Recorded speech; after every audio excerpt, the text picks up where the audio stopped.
Bienvenidos una vez más a este canal. En esta nueva entrega vamos a continuar donde dejamos el video anterior. Estábamos trabajando el cableado de cobre, pero no quedamos en la parte de la diferencia entre el cableado de fibra y de cobre. También vamos a ver en este video algo muy importante. ¿Para qué se utiliza el cable estrecho o directo y el cable cruzado o rollover? Por favor, suscríbanse, denle like a este video, comenten, ¿verdad? Y activen esas campanitas de notificaciones, que eso lo va a ayudar a ustedes y me va a ayudar a mí.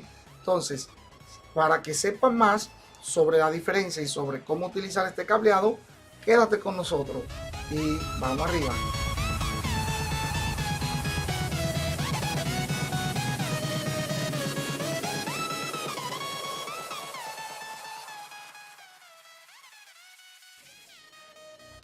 Continuamos con nuestro video. Vamos a continuar donde mismo nos quedamos en el video anterior, la parte de fibra versus cobre. Este video va a tender a ser un poco corto porque no solamente veremos esta parte, sino que también le quiero mostrar dónde se utiliza cada tipo de cable, dependiendo del estándar que estemos utilizando. Claro está. Primero vamos a ver la diferencia que hay entre fibra y cobre. Claro, una diferencia que se nota a simple vista, pero aún así hay diferencia en la característica de cada uno. Lo primero es en ancho de banda. El cableado UTP o cable de cobre solamente soporta de 10 megabits por segundo hasta un máximo de 10 gigabits por segundo. Este es su ancho de banda máximo versus el cable de fibra óptica, que este puede soportar de 10 megabits por segundo hasta 100 gigabits por segundo, o sea, 10 veces más que el cable de cobre. Entonces aquí mi puntuación va para la fibra óptica. A nivel de distancia, ¿cuál de los dos puede llevar la información más lejos? El cable de cobre es recomendable utilizarlo hasta 100 metros. Cuando lleguemos a 100 metros debemos de poner un repetidor o un switch para amplificar su señal. Si tenemos un cable que pase de los 100 metros, es muy susceptible a que la información se pierda, porque a mayor distancia, menor resistencia, ¿verdad? Va a tener mucho menos resistencia. Entonces, la distancia máxima del cable de cobre va hasta los 100 metros, mientras que el cable de fibra puede viajar hasta 100 kilómetros. Vayan viendo qué gran diferencia. Yo puedo utilizar un cable de fibra en un lugar y 100 kilómetros más para adelante sin poner un repetidor y no voy a tener ningún problema. Vamos con la parte de la inmunidad ante el electromagnetismo y la interferencia de radiofrecuencia. Todo ese ruido, toda esa interferencia que ocasiona que el paso de la corriente sea menor, ¿verdad? El EMI y el RFI en el cable UTP no ofrece casi ninguna resistencia a esto. Pero la fibra óptica es completamente inmune a la interferencia electromagnética, interferencia de radiofrecuencia, es completamente inmune. ¿Por qué? Porque es luz lo que estamos transportando, no corriente. Y la corriente es la que es susceptible a la interferencia electromagnética, no la luz. Entonces, la fibra también es completamente inmune ante peligros eléctricos, a diferencia del cable UTP. Pero vamos a hablar de costo. El cable de cobre tiene un costo menor porque se encuentra en abundancia en el planeta. El costo es mucho más bajo. La fibra óptica es muy costosa. Por eso, la mayoría de las organizaciones que podemos ver tienen un esquema híbrido donde tienen 80, 90%, 95% de su infraestructura con cable de cobre y un 10 o un 5% con fibra óptica, porque la fibra es muy cara. Habilidades para la instalación. El cable de cobre requiere de muy poca habilidad. Muy poca habilidad. O sea, yo no necesito una persona experta ¿verdad? Para poder instalar una infraestructura de cable de cobre versus a la fibra. Para yo poner una infraestructura utilizando fibra óptica, necesito un profesional. Necesito una persona con mucha habilidad, porque no cualquiera puede tirar un patch cord de fibra, o mejor dicho, puede tirar un FDP de fibra de un punto a otro. Entonces, Diciendo esto, también vamos a hablar sobre la seguridad. ¿A cuál de los dos yo tengo que tener más precaución a la hora de instalarlo? La fibra. La fibra se rompe más fácil que el cable de cobre. Una vez rota la fibra ya es un problema mayúsculo. El cable de cobre no necesita tanta precaución, tanta seguridad. Entonces, estas son algunas de las diferencias que tienen, ¿verdad? Una de otra. Existen más diferencias, pero son diferencias muy, ¿verdad?, específicas.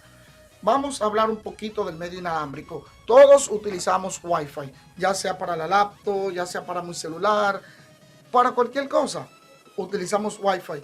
Entonces, las señales electromagnéticas que utilizan el Wi-Fi representan los números binarios. Esas señales electromagnéticas trabajan bajo una frecuencia de radio en específico.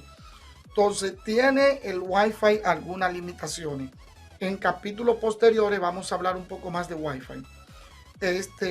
¿Cuáles son esas limitaciones? El área de cobertura. Si yo tengo un Wi-Fi que me cubra toda el área de mi casa, fácilmente ese Wi-Fi no salga de la habitación, no llegue al baño, no llegue al patio, no salga al otro lado de la calle por el área de cobertura. Es muy susceptible a interferencia. Si yo tengo dos Wi-Fi, el de los vecinos, encendido en el mismo canal que esté mi Wi-Fi, eso me causa interferencia. La seguridad tiende a ser muy weak, muy débil, ¿verdad? Y otra limitación es que el Wi-Fi es un medio compartido. Dígase que si yo estoy en un canal y hay 10 personas usando el mismo canal, ese medio, al ser compartido, el ancho de banda, ¿verdad?, el performance va a ser mucho menor. Entonces, esas son algunas de las limitaciones del Wi-Fi. Los Wi-Fi, existen tipos de medios inalámbricos, nada más no es Wi-Fi como el que conocemos para data, no. El que conocemos para data, ese Wi-Fi, utiliza el estándar de la IEEE 802.11 en todas sus versiones. Pero también tenemos el Bluetooth, que utiliza el estándar 802.15. Esto es otro tipo de medio inalámbrico. El WiMAX, que no es más que ese router que yo pongo en la ventana para recibir una señal satelital y que me dé internet, utiliza el estándar IEEE 802.16. Y el siguiente es el Zigbee. Este es muy común, pero muy pocas personas lo conocen. El Zigbee es el estándar 802.15.4.